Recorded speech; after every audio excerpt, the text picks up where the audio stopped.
30 ఏళ్లుగా కొనసాగుతున్నటువంటి ఎస్సీ వర్గీకరణ వివాదానికి సుప్రీంకోర్టు ముగింపు పలికింది.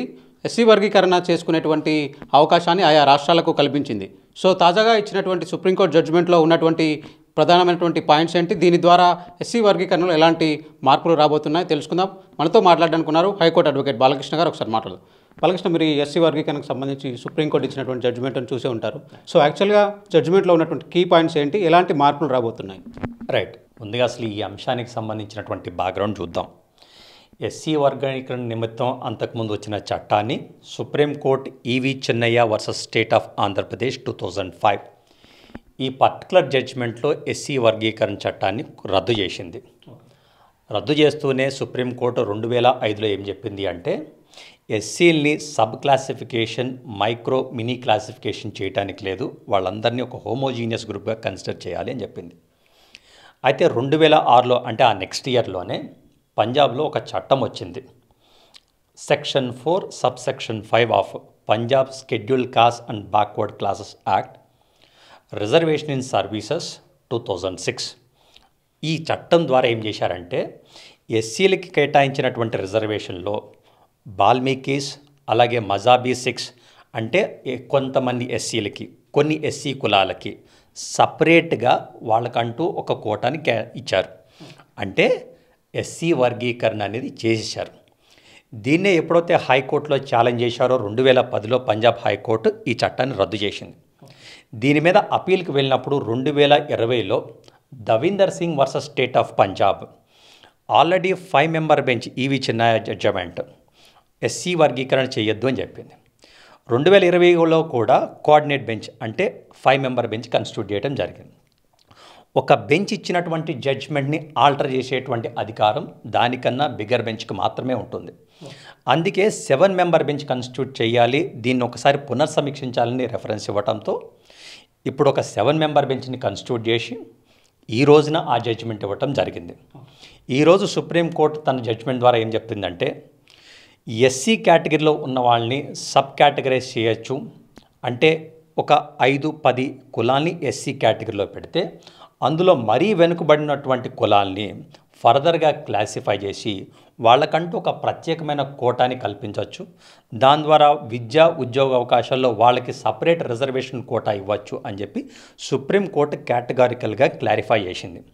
నేనన్న మాటల్లో మీరు అబ్జర్వ్ చేసి ఉంటే ఇవ్వచ్చు అని మాత్రమే చెప్పింది, ఖచ్చితంగా ఎస్సీ వర్గీకరణ చేయాలని అయితే సుప్రీంకోర్టు చెప్పలేదు. అంటే ఇప్పుడు ఇది రాష్ట్ర ప్రభుత్వాలకు ఇచ్చినటువంటి అధికారం అని చెప్పవచ్చు. ఒకవేళ ఆ ప్రభుత్వాలు చేయదలుచుకుంటే అది ఏ ప్రాతిపదికన ఈ రిజర్వేషన్లు అనేది అమలు చేస్తారు? రైట్. అసలు ఆర్టికల్ 341 ప్రకారం రాష్ట్రపతి గవర్నర్ని సంప్రదించి ఒక స్టేట్లో ఎస్సీ లిస్టు తయారు చేస్తారు.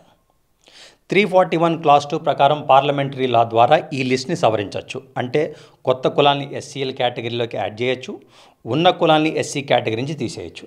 ఇక్కడ ఎస్సీ వర్గీకరణ చేయటం ద్వారా కొత్త కులాన్ని యాడ్ చేయటమో ఉన్న కులాన్ని తీసేయటమో జరగట్లేదు. అంటే పార్లమెంటరీ లా యొక్క అవసరం లేదు. సంబంధిత రాష్ట్ర ప్రభుత్వాలకి ఈ సబ్ కేటగరైజ్ చేసుకునేటువంటి అవకాశం కల్పించింది. ఇప్పుడు మీరు అడిగారు ఏ అధికారం ప్రకారం అని చెప్పేసి. ఆర్టికల్ 15 అవ్వచ్చు, ఆర్టికల్ 16 అవ్వచ్చు, అలాగే ఆర్టికల్ 46 అవ్వచ్చు. రాజ్యాంగంలోని ఈ 3 ఆర్టికల్స్ కూడా ఎస్సీ ఎస్టీల యొక్క సామాజిక ఆర్థిక పరిస్థితులను మెరుగుపరచడం కోసం అవ్వచ్చు, వాళ్లకు ఉన్నటువంటి వెనుకబాటుదనాన్ని పోగొట్టడం కోసం అవ్వచ్చు, ఏ ప్రత్యేక చర్యలైనా తీసుకోవచ్చు. మరీ ముఖ్యంగా ఆర్టికల్ 16 ప్రకారం, ఆర్టికల్ 15 ప్రకారం ఎస్సీలకి అలాగే ఎస్టీలకి బీసీలకి రిజర్వేషన్ కల్పించేటువంటి అధికారం కేవలం కేంద్రానికే కాదు, రాష్ట్ర ప్రభుత్వానికి కూడా ఉంటుంది. ఇప్పుడు ఈ సబ్ క్లాసిఫికేషన్ అంటే ఎస్సీ వర్గీకరణ కోసం రాష్ట్రానికి ఇచ్చిన పర్మిషన్ ఏదైతే ఉందో ఆర్టికల్ 15, ఆర్టికల్ 16 ప్రకారం వాళ్ళు చేయొచ్చు. ఓకే. అంటే ఇప్పుడు రాష్ట్రానికి ఇచ్చినటువంటి పర్మిషన్ ప్రకారం వాళ్ళు క్రైటీరియా ఏం తీసుకుంటారు ఈ వర్గీకరణ చేయడానికి? రైట్. సుప్రీంకోర్టు చాలా కేటగారికల్గా ఏం చెప్పింది అంటే, ఎస్సీ వర్గీకరణ చేయొచ్చని మాత్రమే చెప్తున్నాం, ఖచ్చితంగా చేయాల్సి అని మేము చెప్పట్లేదు. అలాగే ఈ వర్గీకరణ చేసేటప్పుడు అంటే ఆంధ్రప్రదేశ్లో తెలంగాణలో ఉన్నటువంటి వివాదాస్పదమైన అంశం ఏమంటే, ఎస్సీల్లో మాలలు మాత్రమే అత్యధికంగా రిజర్వేషన్ ఫలాలను అందుకుంటున్నారు, మాదిగలకు అన్యాయం జరుగుతుందని ఒక వాదన ఉంది. ఇదే వివాదంగా కూడా మారింది. దాంట్లో వాస్తవాన్ని పక్కన పెడితే ఉన్న వివాదం అయితే ఇది. అయితే ఈ ఎస్సీ వర్గీకరణ చేసి మాదిగలకంటూ ప్రత్యేకమైన ఒక కోటాని కేటాయించాలి అంటే ఖచ్చితంగా దాని నిమిత్తం ఒక స్టడీ జరగాల్సిందే. ఖచ్చితంగా దాని నిమిత్తం ఒక ఎంపెరికల్ డేటా తీసుకురావాలి. ఒక ఎంపెరికల్ డేటా షోయింగ్ దాట్ వీళ్ళకి సరైనటువంటి ప్రాతినిధ్యం లేదు. విద్యా ఉద్యోగ అవకాశాల్లో రిజర్వేషన్ ఫలాలన్నీ కూడా కొంతమందికి వెళ్ళిపోతున్నాయి. రిజర్వేషన్ ఫలాలు మాదిగలకు సరిగా అందట్లేదు అని నిర్దిష్టమైన డేటా ఉన్నప్పుడు మాత్రమే ఈ వర్గీకరణ చేసి మాదిగలకి ప్రత్యేకమైన కోటా కేటాయించవచ్చు. ఈ కైండ్ ఆఫ్ స్టడీ లేకుండా, సైంటిఫిక్ ఎగ్జామినేషన్ లేకుండా మెకానికల్గా కోటా క్రియేట్ చేసి వాళ్ళకంటూ రిజర్వేషన్ ఫలాలను అందించినా సరే దీన్ని కూడా కోర్టులో మళ్ళీ ఛాలెంజ్ చేయొచ్చు అని కూడా కోర్టు క్లారిఫై చేయడం జరిగింది.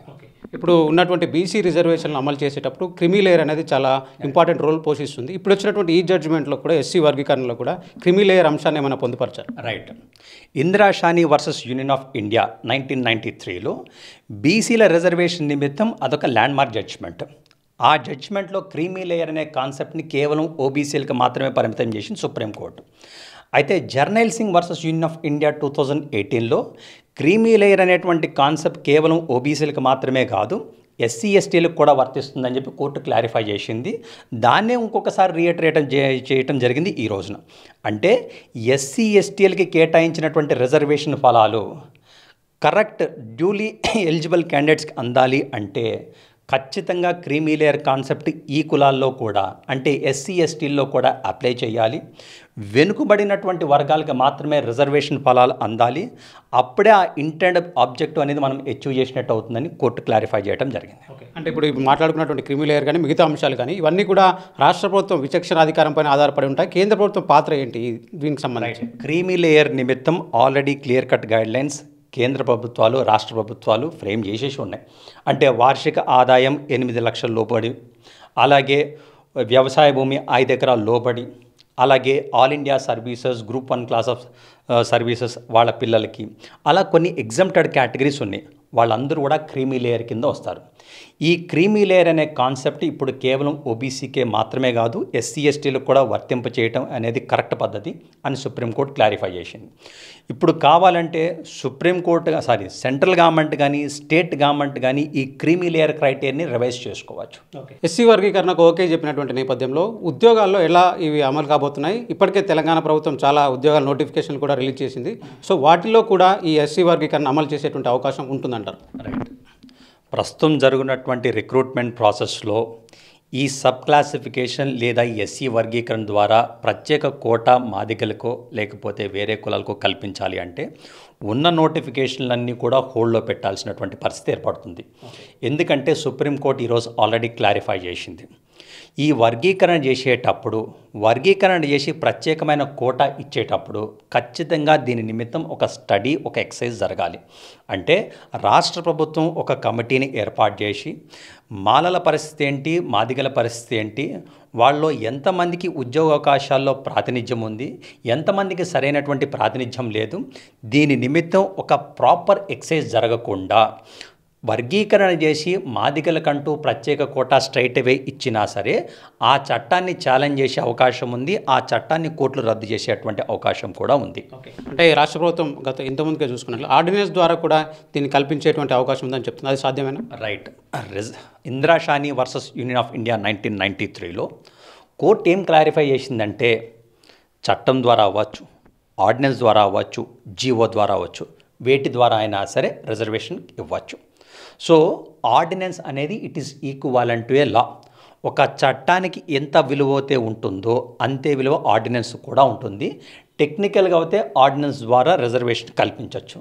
అయితే నేను చెప్పినటువంటి లేదా సుప్రీంకోర్టు సూచించినటువంటి ఈ ప్రాపర్ ఎక్సైజ్ జరగకుండా స్ట్రైట్ అవే రాజకీయ కారణాలతో ఆర్డినెన్స్ అంటూ జారీ చేసిన ఆ ఆర్డినెన్స్ని ఛాలెంజ్ చేసే అవకాశం ఉంది. ఆ ఆర్డినెన్స్ని కోర్టు రద్దు చేసేటువంటి అవకాశమే ఉంది. అంటే ఇది కేవలం ఈ ఎస్సీ వర్గీకరణ అన్నది సెంట్రల్ గవర్నమెంట్ జాబ్కి సంబంధించి ఎలా అప్లై అవుతుందంట? రైట్. మనకి రాష్ట్ర స్థాయిలో ఈ సబ్ క్లాసిఫికేషన్ చేసుకోవచ్చని ఇప్పుడు సుప్రీంకోర్టు చెప్తుంది. సబ్ క్లాసిఫికేషన్ అంటూ చేయాలి అంటే ఒక కమిటీ ఏర్పాటు చేయాలి, ప్రాపర్ స్టడీ జరగాలి. ఈ వర్గీకరణ చేసేటప్పుడు పలానా కులానికి సరైనటువంటి ప్రాతినిధ్యం లేదు అని చెప్పి నిర్దిష్టంగా ఎస్టాబ్లిష్ అయి ఉండాలి. ఎప్పుడైతే ఈ డేటా ఉంటుందో ఇదే డేటా ప్రాతిపదికన వర్గీకరణ అంటూ జరిగితే అంటే ఉదాహరణకి మాదిగలకి కేవలం రాష్ట్ర స్థాయి ఉద్యోగాల్లోనే కాదు, కేంద్ర స్థాయి ఉద్యోగాల్లో అలాగే విద్యా సంస్థల్లో ఒక ప్రత్యేకమైన కోటా అంటూ ఉంటుంది. వాళ్ళకు కూడా రిజర్వేషన్ ఫలాలని అందుతాయి. అంటే గతంలో కూడా 2000 నుంచి 2004 మధ్యలో ఈ ఎస్సీ వర్గీకరణ అనేది అమలు జరిగింది అనేది తెలుస్తూ ఉంది. సో అప్పుడు ఏ బేసిస్ పైన జరిగింది, ఎక్కడ జరిగింది? అది ఇంతకుముందు నేను చెప్పినటువంటి వాదన వివాదం ప్రాతిపదికనే 2000 సంవత్సరంలో అప్పటి టీడీపీ ప్రభుత్వం ఈ ఎస్సీ వర్గీకరణ చట్టాన్ని తీసుకొచ్చింది. అంటే ఎస్సీలకి కేటాయించినటువంటి 15% రిజర్వేషన్ ఫలాలు అత్యధికంగా మాలలకు వెళ్తున్నాయి, మాదిగలకు అన్యాయం జరుగుతుంది. ఇన్ఫ్యాక్ట్ మాలల కన్నా మాదిగల యొక్క సామాజిక ఆర్థిక పరిస్థితులు ఇంకా వెనుకబడి ఉన్నాయి. వాళ్ళ అభ్యున్నతి కోసం అవ్వచ్చు, వాళ్ళ పరిస్థితులు మెరుగుపరచడం కోసం అవ్వచ్చు, వాళ్ళకంటూ ఒక ప్రత్యేకమైన కోటా అవసరం ఉంది అని చెప్పేసి భావించి ఆ చట్టం తీసుకురావడం జరిగింది. అయితే అప్పట్లో సుప్రీంకోర్టు ఈవీ చిన్నయ్య జడ్జిమెంట్లో ఆ చట్టాన్ని రద్దు చేసింది. ఇప్పుడు ఇచ్చినటువంటి సుప్రీంకోర్టు ఇచ్చినటువంటి ఏదైతే 7 మెంబర్స్ బెంచ్ ఇచ్చినటువంటి ఈ తీర్పును కూడా మళ్ళీ పునఃసమీక్షించేటువంటి అవకాశం ఏమైనా ఉంటుందా? రైట్, మనకి ఆర్టికల్ 137 అని ఒకటి ఉంటుంది రాజ్యాంగంలో. సుప్రీంకోర్టు ఇచ్చినటువంటి ఏ తీర్పునైనా సరే అంతకన్నా బిగ్గర్ బెంచ్ రివైజ్ చేయొచ్చు. ఫర్ ఎగ్జాంపుల్ ఈవీ చిన్నయ్య జడ్జిమెంట్లో 5 మెంబర్ బెంచ్ కన్స్టిట్యూట్ చేశారు. ఇప్పుడు 7 మెంబర్ బెంచ్తో దాన్ని రివైజ్ చేసి వేరే డెసిషన్ తీసుకున్నారు. ఈ తీర్పును మళ్ళీ రివైజ్ చేసి ఆల్టర్ చేయాలి అంటే ఖచ్చితంగా 8 మెంబర్ బెంచ్ లేదా 9 మెంబర్ బెంచ్ కన్స్టిట్యూట్ చేయాల్సిందే. ఓకే, అంటే కొందరు చెప్తూ ఉన్నారు ఇది 341 ఆర్టికల్ 341 ప్రకారం మళ్ళీ కూడా దీనిపైన స్టే తెచ్చుకునేటువంటి అవకాశం ఉంది అనేటువంటి వాదన కూడా వినిపిస్తున్నారు. అసలు ఆర్టికల్ 341కి స్టే తీసుకోవడానికి సంబంధమే లేదు. 341 నేను ఆల్రెడీ మీకు ఎక్స్ప్లెయిన్ చేయడం జరిగింది. 341 క్లాజ్ 1 ప్రకారం ప్రెసిడెంట్ సంబంధిత రాష్ట్ర గవర్నర్ని సంప్రదించి ఆ రాష్ట్రంలో ఉన్న కులాల్ని ఐడెంటిఫై చేసి ఎస్సీ లిస్టులో పెడతారు. 341 క్లాస్ 2 ప్రకారం ఈ లిస్టులో ఏ సవరణ చేయాలన్నా, అంటే కొత్త కులాన్ని లిస్టుకి యాడ్ చేయాలన్నా, ఉన్న కులాన్ని లిస్టులోంచి తీసేయాలన్నా కేవలం పార్లమెంటరీ లా ద్వారా చేయాలి. ఇది ఆర్టికల్ 341. దానికి స్టేకి సంబంధమే లేదు. ఈ 7 మెంబర్ బెంచ్ జడ్జిమెంట్ని ఆల్టర్ చేయాలి అంటే దీనికన్నా బిగ్గర్ బెంచ్ని కన్స్టిట్యూట్ చేయాలి. మీకు ఇంకొక ఉదాహరణ చెప్తాను. 1954, 1963 MP Sharma case, Kharag Singh case. అప్పట్లో 8 మెంబర్ బెంచ్ వాళ్ళు ఏమన్నారంటే ప్రైవసీ అనేది ప్రాథమిక హక్కు కాదు, ఆర్టికల్ 21 అంతర్భాగం కాదు అని చెప్పారు. దీన్ని పునర్సమీక్షించి మార్చడానికి 9 మెంబర్ బెంచ్ అవసరమైంది. 2018లో Puttaswamy versus union of India 9 member bench ద్వారా ప్రైవసీ అనేది ఫండమెంటల్ రైట్ అని, అది ఆర్టికల్ 21లో అంతర్భాగం అని చెప్పేసి సుప్రీంకోర్టు ఆల్టర్ చేసింది. సో ఇది చూసుకున్నట్లయితే సుప్రీంకోర్టు ఇచ్చినటువంటి ఈ జడ్జిమెంట్ ద్వారా ఎస్సీల వర్గీకరణకు సంబంధించి పూర్తి హక్కులు కూడా ఆయా రాష్ట్ర ప్రభుత్వాలకే ఉంటాయనేటువంటి విషయం చాలా స్పష్టంగా అర్థమవుతుంది. ఇక ఈ ఎస్సీ వర్గీకరణ అనేది అక్కడ ఉన్నటువంటి మాలలు కానివ్వండి, మాదిగలు కానివ్వండి, వాళ్ళ వెనుకబాటుతనం పైనే ఆధారపడి ఉంటుంది అనేటువంటి విషయాన్ని కూడా ఈ సుప్రీంకోర్టు జడ్జిమెంట్ మాత్రం చాలా క్లియర్గా చెప్పిందని కూడా చెప్పుకోవచ్చు. వీడియో జర్నలిస్ట్ నిరంజన్తో శ్రవణ్, ఏబీఎన్ ఆంధ్రజ్యోతి, హైదరాబాద్.